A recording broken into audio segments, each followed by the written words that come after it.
All right, everyone wants to know which freshman, which freshman is going to arrive, which freshman is going to make a big impact.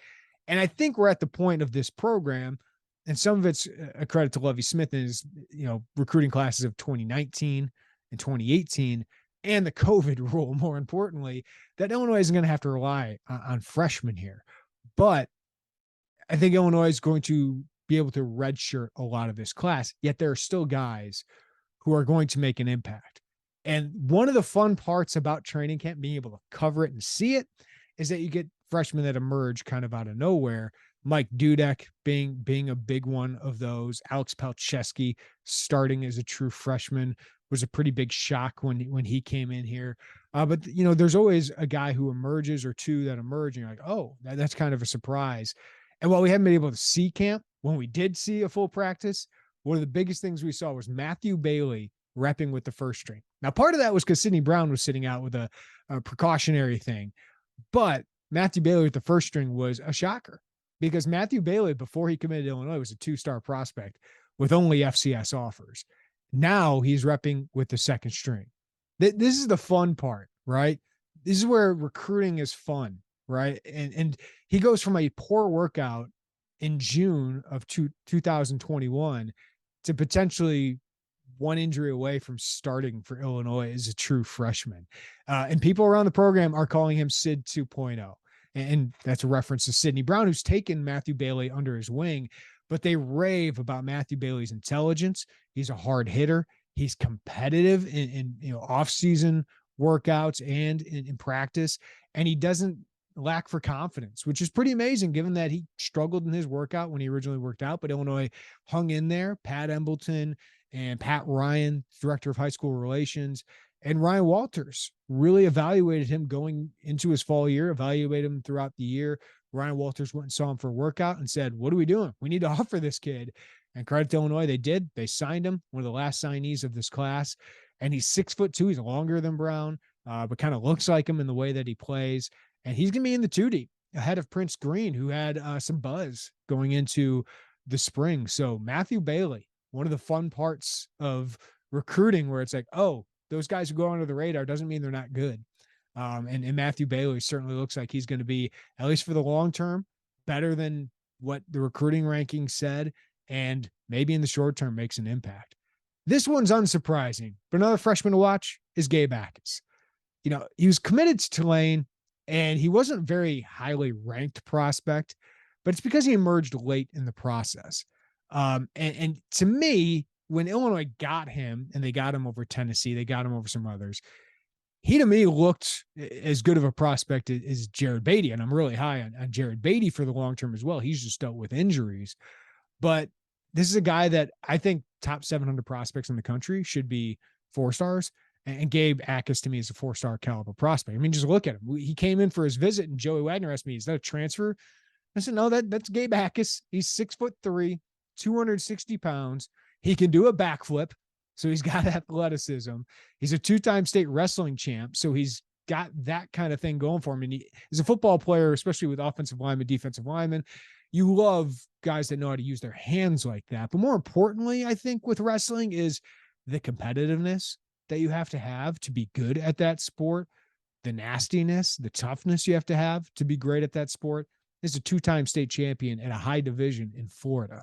So, I'm high on Gabe Atkins, and so is this staff. He just needs to learn the game more, but I think he's in the 2 deep, along with Seth Coleman, Ezekiel Holmes, and Alec Bryant. And Brett Bielema told us the other day that 2 freshmen on defense who are most likely to make an impact are Matthew Bailey and Gabe Atkins. So let's flip to the offensive side of the ball, where Illinois, you're not going to count on true freshmen to make an impact on the offensive line. And certainly, if you are, that's a problem, just because 18-year-old offensive lineman going up against 21-year-old, 22-year-old defensive lineman in the Big Ten is not set up for success. So those guys, the 5 freshmen on the offensive line, should all redshirt.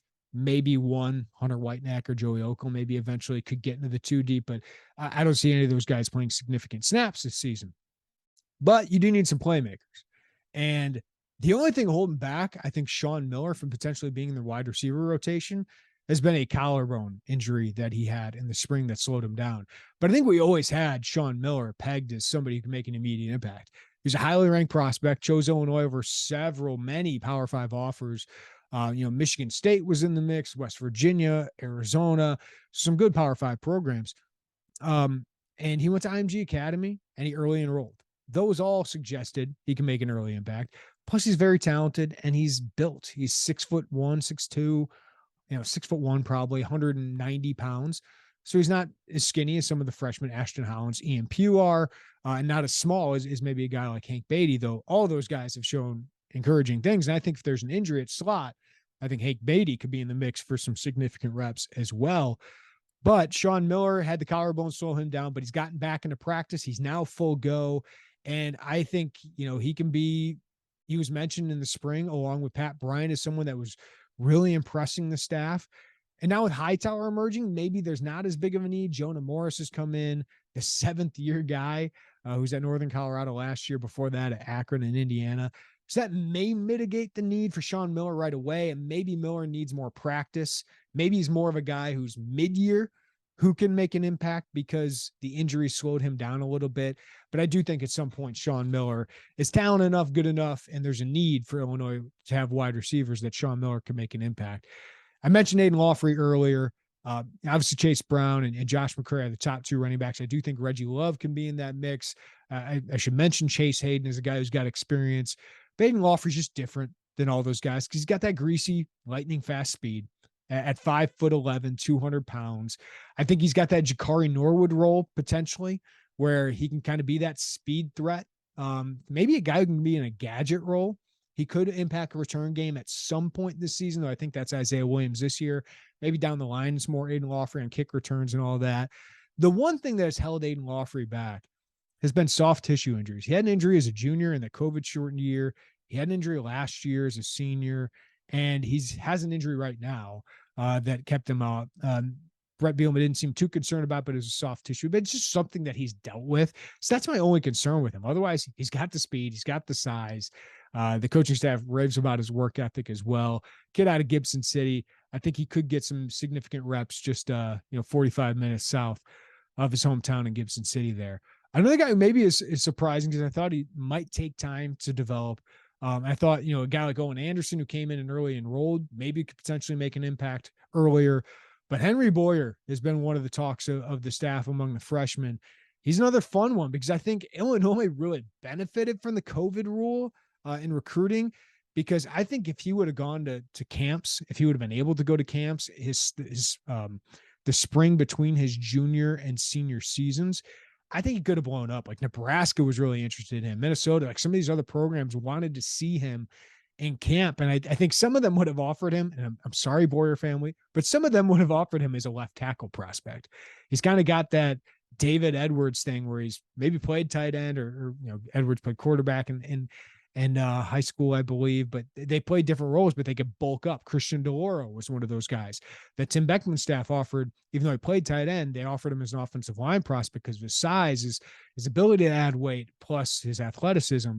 Boyer's got that. He's built like a Big Ten tight end already at 6'6", 265, and you could easily see him adding 40 pounds and becoming left tackle.